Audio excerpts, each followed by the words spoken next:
Assalamualaikum warahmatullahi wabarakatuh. Dari halaman Rektorat Universitas Negeri Padang, bersua kembali dengan saya Profesor Dr. Ermanto SPD MHum dalam mata kuliah Dialektologi. Pada pertemuan yang ke-16 ini, kita akan membahas pemetaan dalam dialektologi. Para mahasiswa, jagalah kesehatan karena sehat adalah kehidupan. Untuk sehat, marilah kita selalu berpikir secara positif, karena dengan berpikir positif akan membuat kita menjadi sehat. Pesan lainnya adalah marilah kita selalu beribadah, karena dengan beribadah kita akan bahagia kehidupan kita, baik kehidupan di dunia maupun kehidupan di akhirat. Para mahasiswa, ikutilah uraian kita untuk pertemuan yang ke-16, pemetaan hasil penelitian dialektologi berikut ini. Para mahasiswa, pertama, peta dasar. Pemahaman tentang peta perlu bagi peneliti dialektologi.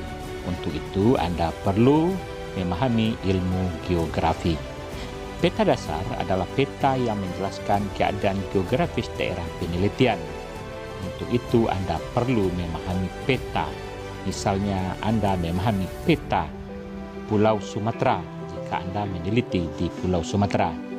Anda perlu memahami Provinsi Sumatera Barat jika Anda meneliti bahasa Minangkabau.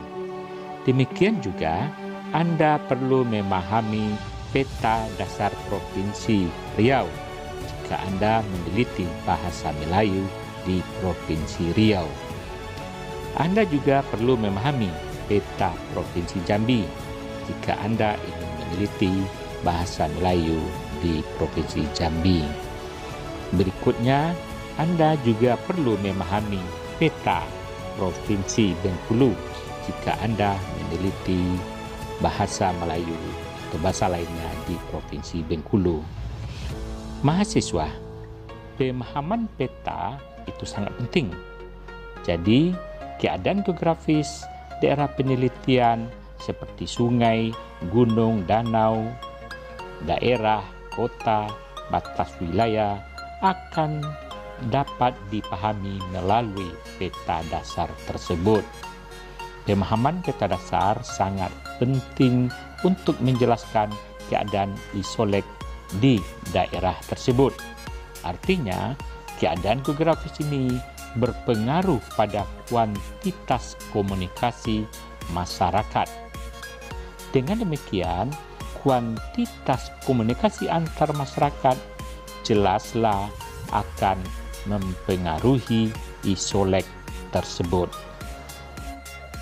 Para mahasiswa, pada peta dasar kita juga mengetahui batas wilayah administratif yang menunjukkan batas-batas wilayah daerah tersebut. Batas wilayah administratif pada peta dasar ini tidak sama atau tidak identik dengan batas penggunaan isolek. Namun demikian, batas wilayah pada peta dasar perlu untuk mengetahui letak administratif daerah penelitian. Hal ini sangat penting untuk menentukan wilayah isolek berdasarkan batas-batas wilayah administratif tersebut. Para mahasiswa, berikut ini kita akan membicarakan tentang peta titik pengamatan. Bagaimana penomoran titik pengamatan pada peta titik pengamatan tersebut? Dalam hal ini, ada 5 sistem penomoran titik pengamatan di dalam pemetaan dialektologi. Ikutilah ke-5 sistem penomoran titik pengamatan berikut. Para mahasiswa, berikutnya kita akan membicarakan peta titik pengamatan dalam penelitian dialektologi. Berkaitan dengan ini, peta titik pengamatan di samping ini adalah titik pengamatan 1 desa A, titik pengamatan 2 desa B, titik pengamatan 3 desa C, titik pengamatan 4 desa D, titik pengamatan 5 desa E, dan titik pengamatan 6 adalah desa F. Berikutnya kita bicarakan tentang sistem penomoran titik pengamatan. Yang pertama ada sistem penomoran atas bawah. Kita mulai dari atas dan terus ke bawah, dan dari atas kembali terus ke bawah. Titik pengamatan 1, 2 di atas, 3 di bawah, 4 di atas, 5 di bawah, dan 6 di samping. Berikutnya adalah sistem penomoran bawah atas. Dimulai dari bawah dan terus ke atas, bawah dan atas lagi. 1, kemudian 2 di bawah, 3 di atas, 4 di bawah, 5 di atas, dan 6 paling kanan. Berikutnya adalah sistem penomoran kiri kanan. Kita mulai di bawah 1, kemudian 2 di kanan, 3 di kiri, dan 4 di kanan. Lanjut ke atas, 5 di kiri, dan 6 di kanan. Berikutnya adalah sistem penomoran kanan kiri.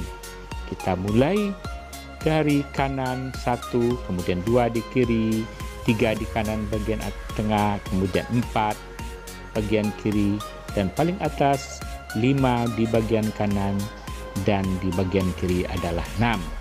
Berikutnya adalah sistem penomoran dengan zigzag. Kita mulai 1, kemudian 2 di atas, 3 di bawah, 4 lagi di bagian bawah, dan terus ke atas 5 dan 6 di paling kanan.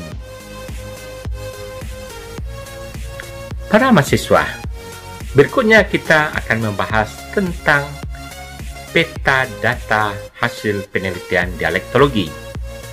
Untuk membuat peta data hasil penelitian dialektologi, ada 3 sistem yang kita lakukan. Yang pertama adalah peta data dengan sistem langsung. Yang kedua, peta data dengan sistem peta. Dan yang ketiga adalah peta data dengan sistem lambang. Ketiga peta data tersebut kita jelaskan sebagai berikut. Para mahasiswa, berikutnya kita akan membahas tentang peta data penelitian. Peta data penelitian sangat penting untuk menyajikan hasil penelitian dialektologi. Peta data penelitian dapat dilakukan dengan sistem langsung. Pada contoh di samping, untuk kata rambut, pada titik pengamatan 1, 2, dan 3 adalah abut, dan pada titik pengamatan 4, 5, dan 6 adalah rambut dalam bahasa Minangkabau. Berikutnya dapat kita lihat sistem langsung ini untuk kosakata atau gloss pepaya. Pada titik pengamatan 1, 2, dan 3 adalah sampelo, sedangkan pada titik pengamatan 4, 5, dan 6 adalah kaliki. Para mahasiswa, untuk yang kedua adalah sistem peta. Untuk kosakata rambut pada titik pengamatan 1, 2, dan 3 adalah abut dengan sistem garis-garis peta ke atas bawah. Sedangkan pada titik pengamatan 4, 5, dan 6 untuk kosakata rambut adalah rambut dengan sistem peta garis kiri ke kanan. Berikutnya untuk contoh pepaya pada titik pengamatan 1, 2, dan 3 adalah sampelo dengan garis-garis atas bawah, dan titik pengamatan 4, 5, dan 6 dengan garis ke samping, yakni kaliki. Berikutnya adalah sistem lambang. Pada peta di samping, untuk kata rambut, pada titik pengamatan 1, 2, dan 3 diberi dengan lambang segitiga merah. Dan untuk titik pengamatan 4, 5, dan 6 dengan sistem peta merah. Nah, artinya yang segitiga adalah abut, sedangkan yang peta adalah rambut. Berikutnya adalah untuk sistem langsung untuk kata pepaya. Segitiga merah pada titik pengamatan 1, 2, dan 3 adalah sampelo, sedangkan Segi empat merah pada titik pengetahuan 4, 5, dan 6 adalah kaliti dalam bahasa Minangkabau. Para mahasiswa, demikianlah materi kita untuk pertemuan yang ke-16 dalam mata kuliah dialektologi ini. Kita sudah membahas tentang peta dasar, peta titik pengamatan, dan peta data hasil penelitian. Berjumpa kembali dengan saya, Profesor Dr. Irmanto SPDM HUM. Jagalah kesehatan, berpikirlah secara positif, dan rajinlah beribadah. Demikian saja. Assalamualaikum warahmatullahi wabarakatuh.